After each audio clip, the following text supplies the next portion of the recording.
Hello, my name is Patrick Cooper from New Orleans, Louisiana, and this goes out to all the really wonderful folks at the Great River Folk Festival in Crosse, Wisconsin. I'm just honored to have been chosen as one of the 14 finalists in their festival Songwriter Contest. Still can't believe that I'm so lucky to be a part of this great group. I've heard all this other submissions and I'm just knocked out. What I love about them is there's such a variance in style of a lot of the songs, which I think is really great. So lucky to be a part of this. Dave Schipper, the chairperson, has asked me to put together a little video answering some questions. And usually, most of the time I've noticed he's done this through the Zoom app with the other songwriters. I explained to Dave in New Orleans let's just say our wireless connection can be quite an adventure. And so out of caution, I asked Dave if it was okay just to film it myself and then send it off to him. And luckily he said it was all right. Some of our live streams here in New Orleans can look like that we are recording from a bunker in an undisclosed location. So out of safety, we're doing it this way. So let's get to the questions. First of all, he talks about how things going with the pandemic and where am I. Like I mentioned, I live here in New Orleans, Louisiana. I grew up in Shreveport and then lived about 15 years in Baton Rouge, Louisiana.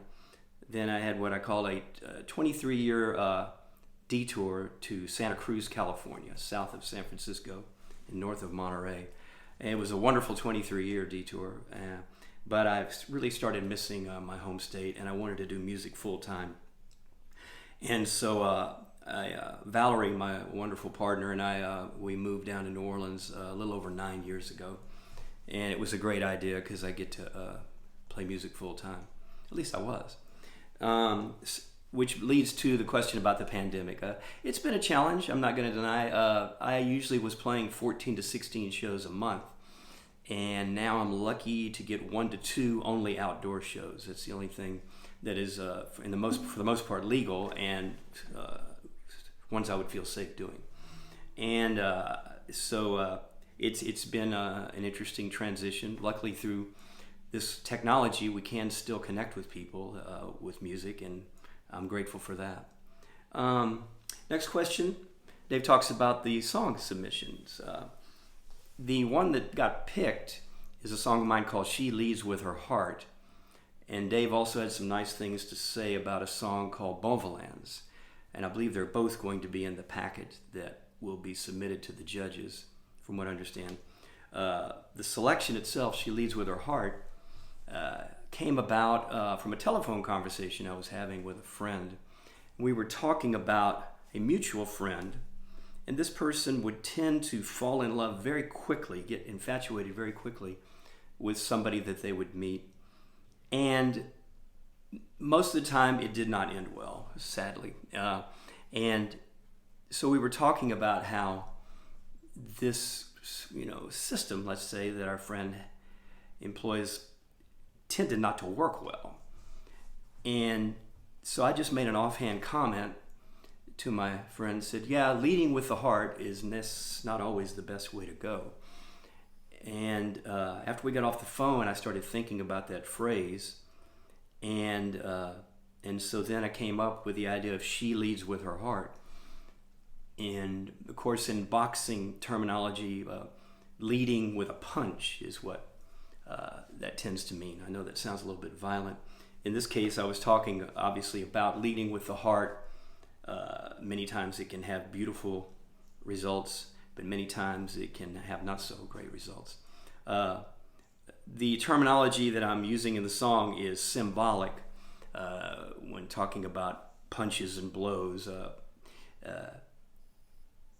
Obviously, in our lives and everything, many times we take a lot of psychological blows that affect us in our lives.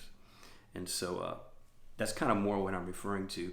Obviously, it can be taken literally and happily in the case with our mutual friend. That was not the case. But as we know, psychological blows can also be quite damaging and challenging to go through. So I was just trying to write from an empathetic point of view of somebody who sometimes leads with a heart a little too much. The second song, Bon Volans, is actually a co-write. The first one I just mentioned, She Leads With Her Heart, I wrote by myself. The second one was a co-write with a good friend of mine, Bob Merrick, and we have collaborated on many, many songs together. And Bob writes the lyrics, and I do the music and chord structures and arrangements for the most part. And so in this case, it couldn't be further from the realm of She Leads With Her Heart. It is more of a country rocker, kind of good timing, out having a fun kind of song with a little danger thrown in. And it goes back to a bar in the town of Houma, Louisiana, which is to the west of New Orleans. At the time Bob was living in New Orleans, I was living in Baton Rouge. And we would go and visit a friend of ours, Steve, who lived in Houma and worked in Houma. And Houma was not nearly as exciting a place as New Orleans or Baton Rouge, so Steve would be on call for his job, so he couldn't leave town. And he would call us a lot of times and say, "Hey, you guys come and visit me. Come on, man, let's, because I'm kind of stuck here." And so we would go visit him, and he would take us to a place called Bon Volans. And it was a pretty rough bar. It tended to be a kind of a country-ish bar, but they played blues and rock and roll as well, the bands there. Especially if you were an outsider, you just wanted to not push yourself too much over there. We would say it's the kind of place that if you went there and didn't die, you had a great time. It was one of the best times ever if you survived. If you didn't survive, not as much fun, obviously. We did survive, and we had a lot of fun. So Bob sent me the lyrics. Back then, you would send them by regular mail, on paper. And so anyway, Bob sent me lyrics. He said, "Hey, I wrote this about, our antics when we go visit Steve. See what you can do with it." And so I always thought it just sounded like it should be kind of a rollicking, kind of roadhouse country rocker kind of song. And that's what emerged. So that's pretty much the story of that song. A great co-write with Bob Merrick. The two videos of both the submissions were taken from a live show in Baton Rouge, Louisiana at the Manship Theater. Special thanks to Chris Maxwell for booking myself and Bob Worth, who, if you see the video, is the lead guitarist who worked with me, and he's a great guitar player and a great songwriter himself. And that was a fun night. We got to open for Daryl Scott. Another question from Dave. He talks about what would be maybe my favorite song. As they say, it's a little hard. It's like saying, what's your favorite child? Who is your favorite child? But I guess of late, probably the song Alone at Last, which has kind of a Stax Records, Memphis vibe, rhythm and blues feel to it, based on a conversation that I had with a server at a cafe here in New Orleans. That's probably lately been one. I'm really happy with how it turned out. A song I wrote for Valerie called just Courtesy of Valerie is another one of my favorites. Another song called Holly Beach that I wrote about the aftermath in a small coastal town in southwest Louisiana after Hurricane Rita, which was the big hurricane a month after Katrina. I wrote that one pretty much from my mother, who's a Broussard out of southwest Louisiana. So I guess those would be, but if you'd ask me next week, I might come up with something else. Talks about my process or craft. I'm not even sure if I have one. A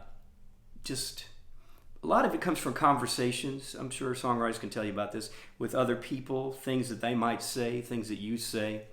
You try to maybe find a universal truth that can, relate to everybody, even if it might be from a personal point of view or a song about somebody that you know. I'm not real prolific, but I like to think when I've finished a song, I'm pleased with it and it can be released to the world. I guess that's my process. It's just living life and observing and trying to figure out where to go from there. On a technical matter, I tend to write the words first, or if I'm doing a co-write with people like Bob Merrick, he will send me the words, so I already have them to work off of. And then I'll, just after looking at the words on the page, get a feel for where I think, what kind of mood the song needs and where it should go. Influences. Probably the first performer that comes to mind would be John Prine, who passed away, as we know, not too long ago due to complications from the virus. What I love about John's work was he would take the everyday and maybe somewhat mundane aspects of everybody's daily lives and turn them into something larger that many times can have a universal truth to them as well. And what I would get a lot of times from Mr. Prine's work is just an empathy for others and their lives and their challenges. So it's something to aspire to as a songwriter, in my opinion. Other favorites would definitely be Guy Clark as well. In the blues vein, I enjoy the finger-picking style of Mississippi John Hurt. So sometimes I will write songs that will employ that type of style. I can't play nearly as well on finger-picking blues as Mr. Hurt did. But, again, things to aim for. I also do like the Stax Volt record Vibe out of Memphis, which has that gritty R&B feel to it with a lot of gospel influences. So I guess I'd have to say that would be my main influences today.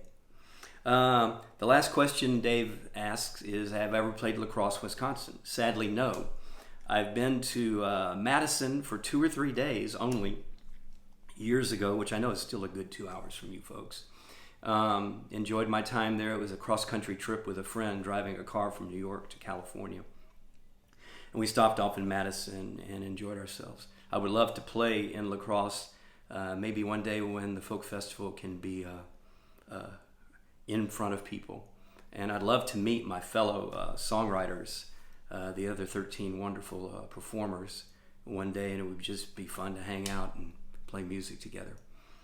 But one day, I guess that's pretty much it. I really am just so honored that the nice folks at the Great River Folk Festival in La Crosse included me in that number, as we say here in New Orleans. And thanks for everything. And